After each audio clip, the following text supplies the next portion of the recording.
Nightcap recap. What up, players? Hello, everyone. Welcome back. Nightcap recap here. Around Campus College Football Podcast as well. Check it out. Special Team Media. Also, Full Press Media under the Nightcap Recap Media brand on YouTube. Please subscribe, follow, like, all that fun jazz. Jim Biringer here. Back Andy McNamara. Sick Browns Podcast. We are ready to rock and roll. Talk about NFL draft. He's been on before. We've talked some Ty Simpson. We've talked a bunch of Browns things. But I want to get Andy's initial takeaway because the news happened on WrestleMania weekend on Saturday night. Dexter Lawrence going to Cincinnati. Now the Giants have picks 5 and 10. Andy, first off, welcome and your thoughts. Hey, Jim, great to be on with you. And yeah, WrestleMania weekend, you got trades going on, draft week, quite the playoffs, NBA, NHL. There's so much going on. This is a very interesting move by the Giants. And heck, I think it's a great move by them, to be honest. You had a disgruntled player who wanted out, and you got the 10th overall pick. Like, this is a chance for the New York Giants and John Harbaugh to make an immediate statement in the tough NFC East. So you look, here's the thing. You could go double defense. You could take a playmaker like Jordan Tyson had a sensational pro day. That's the wide receiver who he's had a lot of injury troubles. 3 years, 3 injuries, was injured, couldn't run at the combine, but look great. At that 10 spot, maybe that's a spot you take a chance where you wouldn't at 5 on somebody like that. But, Jim, we're looking at it. You could have potentially the New York Giants defense come away with Sonny Styles from Ohio State, who was a man on fire at the combine and is a difference maker right away, and Caleb Downs in the secondary. You got a young, vibrant, ready to go defense to help out Jackson Dart and that offense going up. So I think a slam dunk for the Giants. And for the Cincinnati Bengals, what's been the main thing? They can score points, but they give up too many. So now you got a stud in the middle of that D-line. But also, Cincinnati's offensive line still has issues, in my opinion. I mean, you got to protect Joe Burrow, or else Joe Burrow's just going to be like, all right, well, I'll just pull Andrew Luck, and I'm out of here. Like, I'm done. But I agree with you. From the Giants' perspective, you have 2 top 10 picks. Yeah, the last time they had 2 picks, they didn't really hit on them. They didn't really do great.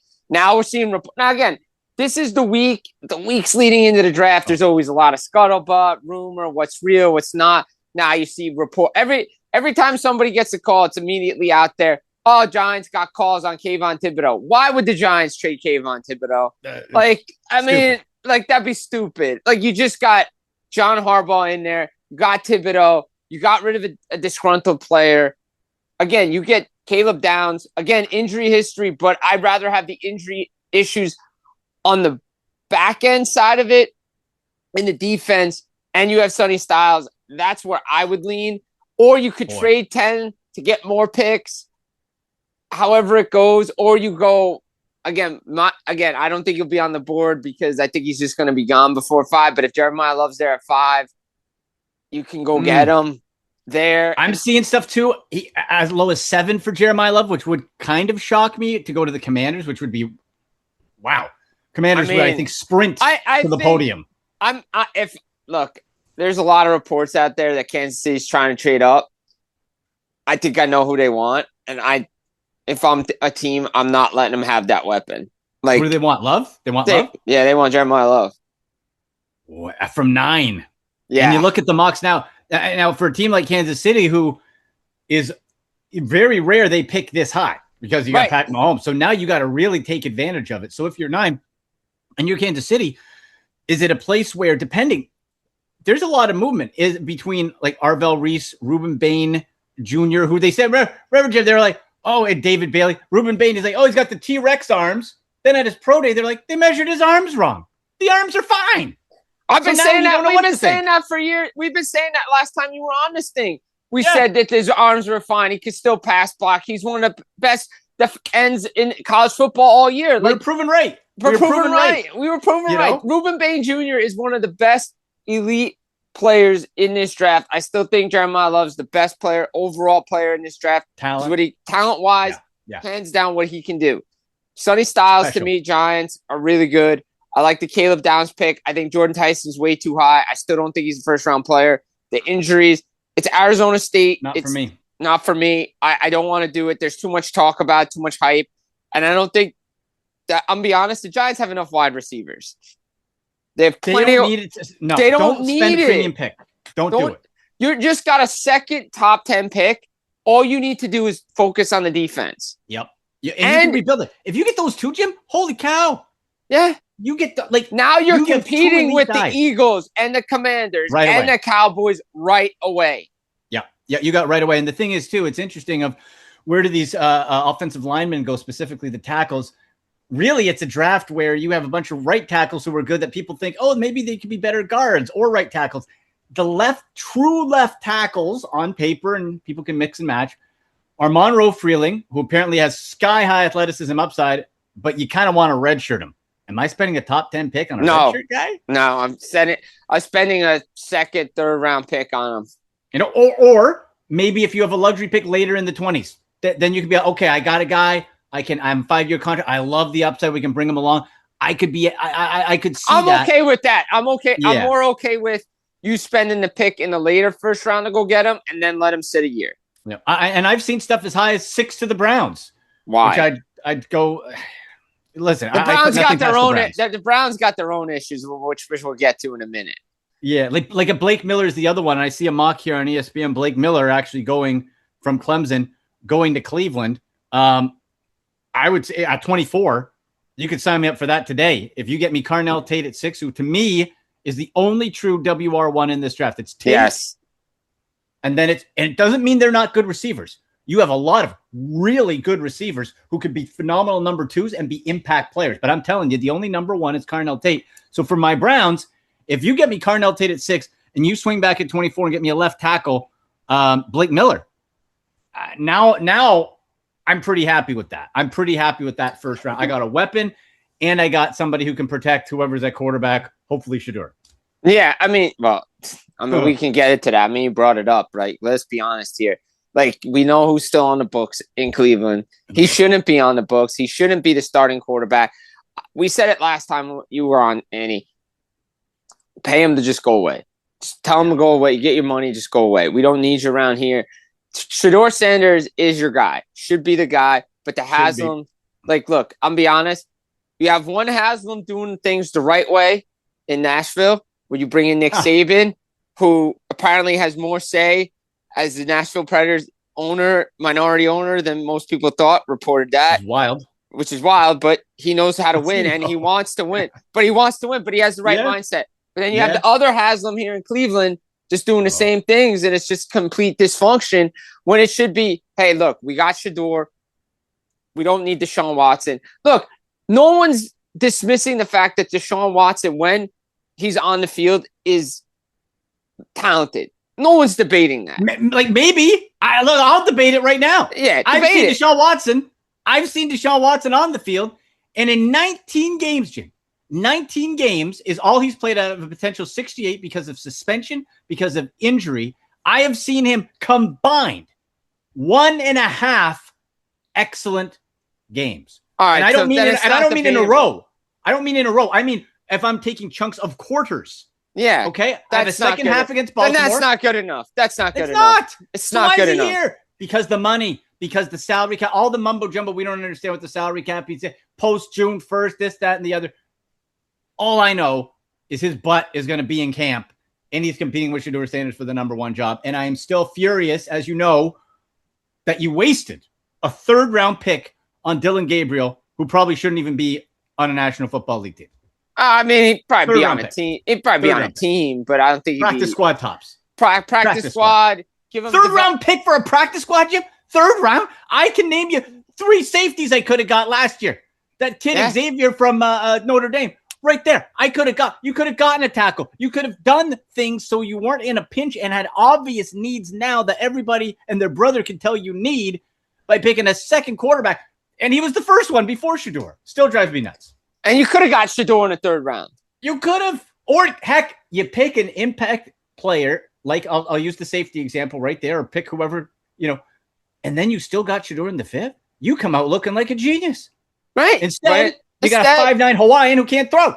No. And again, that's the Browns, man. That's what they do. That's the hamster's wheel of death. They don't want to get off of it.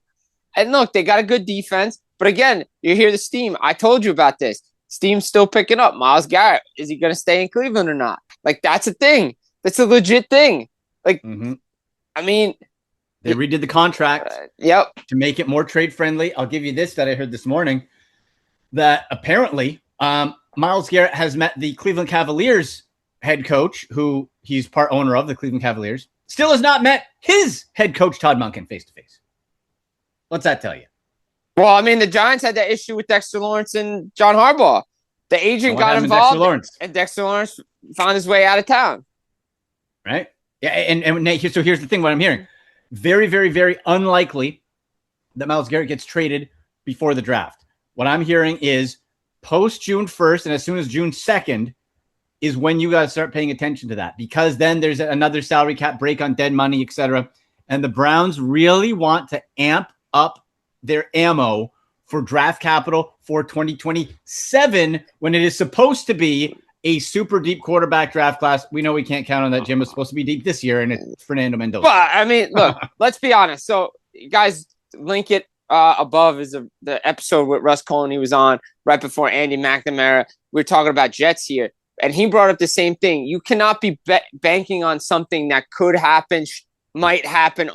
You got to do it. If you're going to get your guy, find your guy. Like, okay, Arch Manning, Dante Moore, Trinidad Chambliss. There might be a handful of other guys that are on other teams that come out that they're not that sexy name, like Carson Beck's in this draft. Drew Aller's here in this draft. Like, again, I'm not sold on Drew Aller. I think he's had a better combine. I think he throws some digs were there a little bit more. Still not sold on the guy. Is he better than Ty Simpson? I'm not sure. I'm not even sold on Ty Simpson as a first-round guy. I think he's more of a second, third round, second day, third day guy, to be honest. Fernando Mendoza's it, and we see what the Raiders have done. We talked about it. You got a guy in there, Kirk Cousins. Now you could just let Mendoza sit. And you know what? I would still bet Mendoza plays first, but you have an excellent mentor and backup option. They got Linderbaum as the top center. They're going to, I think, load up on the offensive line in the draft as they should at different areas. Because, Jim, now, if I'm putting my fantasy football hat on, this helps. You want to protect Mendoza, but what does it also do? It ups the value of Ashton Gianti. Yep. It ups the value of Brock Bowers. Ashton Gianti got almost 1,000 yards when he was touching the ball. Behind the line of scrimmage, everyone was in his face already. Yeah. The guy's a talent. And, was it legit talent? And I know there's Zachs around the league that say, "Oh, you don't take a running back that high." Look what happened with Ashton Jeanty. Well, the Raiders' offensive line was garbage. It's not Genty's fault. It's not Genty's fault that Carroll never gave him the football. No, and when he did stuff with it against all odds. So, but here's the thing to your point with Mendoza. This time last year, Jim, exactly this time last year, people were saying, "Ooh, that 2026, Kate Klubnik, Nussmeier." Maybe Manning and all that. And guess what?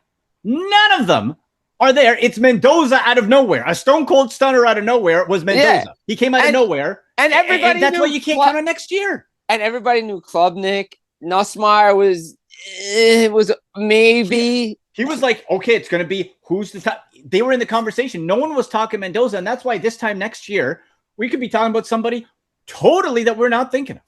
Right, there could be somebody out of the blue, and again, who's to say Arch doesn't get thrown NIL money to stay another year? And he very well could. And I'll tell you, the way he started last year, boy, that kid probably needs another. We'll see. We'll see. Right, you're paying for the name. You're paying for the name right now. You're not paying for the talent, and the talent's not there. Like I'm just being honest. Like the talent's just not there. And if you can't look, if you're Arch, you couldn't buy better coaching. Like your uncles, like. If Arch Manning cannot figure out to play quarterback at a high level at the NFL, that's on him. Right. He has the private tutoring. First of all, you have a great coach in Texas and Steve Sarkisian. Not only that, when you're away from Texas, you can work with your two uncles. And you've been able to work with them your whole life. Right. So if you're not picking it up by osmosis, then maybe you're not a good quarter.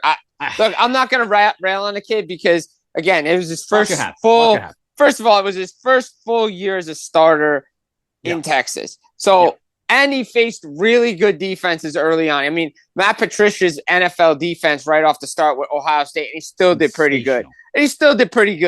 Like, you know what? I just don't. this is going to be a proof year. My mind is able to be wide open. I'm not writing the kid off. No, I'm just saying there's a lot of pressure on him, and we'll see for next year. But the point is, you could be wanting Arch Manning. Arch Manning could go back to school and not be good, right? This time last year also was like, ooh, Drew Aller, like you mentioned. Now, for me, boy, if Drew Aller's sitting there in the 4th round, even if I'm the Browns, I'm taking that kid 6'5". Here's the thing. If I want a flyer, and to me, if you're a quarterback, really anything outside of the 2nd round is a flyer, right? Yeah, it's a flyer. So here's the thing. The Browns took Dylan Gabriel. If I'm looking for a flyer 3rd round or later, I want elite trait or traits. Drew Aller's elite traits are he's 6'5", 220 something with a cannon arm, and he can move. Now, is he a finished product? Nope. But he's got elite traits that I can work with that I can point to a ceiling. Dylan Gabriel has 0 elite traits. He's got zero. Right. And that's the thing. Nussmeier's in this draft class, right? He's pretty average. Nussmeier, and he was hurt. He doesn't impress me. Yeah. And he was hurt, and he didn't really impress. And he had a better year beforehand at LSU than he did this year. The thing is, there's a lot of average, right? Yeah, Ty Simpson not good. Is like I don't even put that much difference between Ty Simpson and Nussmeier, to be honest. No, because Simpson was average on a mediocre team. Again, if he's on a team where he can develop, where he can maybe they don't ask him to do too much, then that's fine. He can make the throws. But don't expect him to come in there and be the savior. I think that was Minnesota's problem with JJ. Like, you can't expect him to go in there when he was never in the position to be hucking the ball down the field in college to begin with. Yeah, I called that guy being a bust day friggin' one when he was drafted, brother. So did I. I mean, I had that college season. Pegged. I had him pegged as I'm like, what are you doing? You taking him top first round? I'm like, what are you doing? Here's what I could see with Ty Simpson. I could see once we start hitting, Kansas City has 2 first-round picks, right? So like I could see like from 29 to 32, maybe team trading back up. Yeah. To get that, like maybe the Rams, hey. See, that's the thing. Everybody's talking about Rams and Simpson because he could sit behind Stafford. He could sit, makes it, and you get that 5th year. So I could see him being a very late pick with the team trading back up to get him. I just personally would be like, I don't know, man. I'm not saying he's bad. I'm not saying he's bad. I'm just saying he played 15 games in college. Yeah. It's the history's there that says those quarterbacks don't do well. Yeah, Sanchez is an outlier, but he had a good team. He had good defense, good running game. But when that went away, he was bad. He needs to sit. And do I want to spend a first-round pick on a guy? No. Not high. No. Certainly real not quick. high. So real quick, next year's supposed QB class is Arch, Dante Moore, Julian Sayin, Trinidad Chambliss, Lenore Sellers, DJ anyway is not good, CJ Carr, and Jaden Mavi. So I mean, out of those guys, the 2 best players are Julian Sayin and Trinidad Chambliss next year. And I think Chambliss is too small, personally. Right. Like talent-wise, I get, like college-wise, exciting. I think he's too small. Sayin intrigues me, but I need to see another year. Right, exactly. We need to see another year. And like we said, one of these schools could have a guy that just comes out of nowhere that we don't see coming. Like who saw Drake May coming? Exactly. Every year. It goes back to, and there was ones before that, to Josh Allen. Right. In 2018, where it was like Baker, Darnold, and then it was like all of a sudden it was a whoop, combine, and Josh Allen's like, oh, and then he goes to the right situation, right? And it works. And each year you can find a riser, and that's what's going to happen. I'm looking here at the ESPN mock, the final Jordan Reed one. He has Ty Simpson going to the Cardinals at 34th overall in the 2nd round. That I could be interested. If I'm a Cardinal, that's second round, that's okay. In that. I'm okay with that. See, Jacoby if you take Brissett, him, right, that's okay because now you don't have to pay him a lot. It's 2nd round pick. You're okay. If he struggles, all right, whatever, it happens. You're taking a flyer. You're taking a flyer. I'm okay with that. I'm okay with that. Denzel Boston, 2nd round. I think he's going to be gone first. I think he's going to be gone first. I think he's going to be gone. But like you look at the Browns, right? Annie, and you said it needs, right? I think these guys try to outsmart themselves. Just take the best player at the position that you need in these drafts, and don't worry about what other teams are doing. If it's your guy, take him if he's available. Don't try to outsmart everybody else. Look at Sean Payton and Bo Nix. It's a reach. I said it too. I said it. What? I said it was a reach. It wasn't a reach for Sean Payton because he was Sean Payton's guy for his system. Right. So you're exactly right. It's not a reach. The pundits, the analysts, the hosts like us can say it. But if it's your guy, it's not a reach. No. And so if the problem is the Browns have the collection of the stupidest smart people in the National Football League. Right. They're all Ivy League. They always try to out. They think Cardinal. No, Cardinal thinks too obvious. No, your wide receiver core sucked. And you need a weapon. But no, you watch. We'll get Caden Proctor, the 6'8" lineman who, I don't know. It'll be again. The Browns at 6 need to take Cardinal Tate if he's there. I think he'll be there. I think he'll be there. If Tate's available at 6, the Browns have to take him at 6. I'm sorry. That's what you have to do. You take the best 100%. Player available at the position. Don't outsmart yourself. They're not going to do it. No, and look, a lot of these teams, and the Browns don't have a backup plan to the backup plan, by the way. Like some of these teams, like it's like your guy's gone. That's why they take ever because they're not ready. Like good GMs, good teams know, hey, okay, if our guy's gone, we're doing all these different 50 scenarios. This guy's gone. Who are we taking? Who do we like here? Who's the best player available? Like the Browns don't do that. A lot of bad teams don't do that. Look, the reason why Rodgers from Favre worked, between Mahomes is working, guys are working, is because they developed. Look, again, it's rare when a guy comes in at the 6th, 7th round, Mr. Relevant. Oh, yeah. Brock Purdy is a perfect example because he's in a system, but it works for Kyle Shanahan. He's that type of quarterback, and he's delivering, right? Yeah. Here's the thing, too.